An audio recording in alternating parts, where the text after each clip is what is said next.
বালি পঞ্চানন তলা। কি দেখলে সকালে? সকালে কাগজগুলো নিয়ে একটা এসেছিলো, ওইখানটা একটা বাচ্চা ডেলিভারি হয়েছে সবাই মনে হচ্ছে, কাপড়ে দিয়ে ওইখানটা ফেলে দিয়ে গেছে।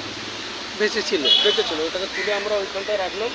এখন সব ছেলেগুলো নিয়ে ওকে স্বস্তিক হসপিটালে নিয়ে গেছে। কেউ ফেলে গেছে? কেউ ফেলে গেছে। ছেলে না মেয়েদের? ছেলে ছিল।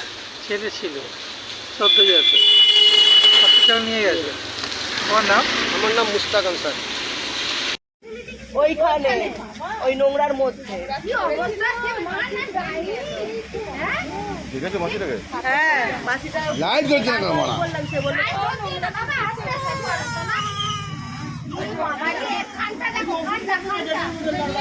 বলায় পোকা কানে ওকেই বললাম তুলে নিয়ে এসে এখানে রাখো। মাথায় পুরো পোকা। কিচ্ছু হবে না, ভয় পুলিশ আসছে, আমরা পুলিশকে ভয় পেয়ে কি হবে। गौरव यहाँ पर तो बोलो तो बातें लेते सैकड़ा बुलावे होते तब ना। हाँ ना वहाँ बोल स्वास्थ्य नर्सिंग होम ना, जब ये स्वास्थ्य नर्सिंग होम।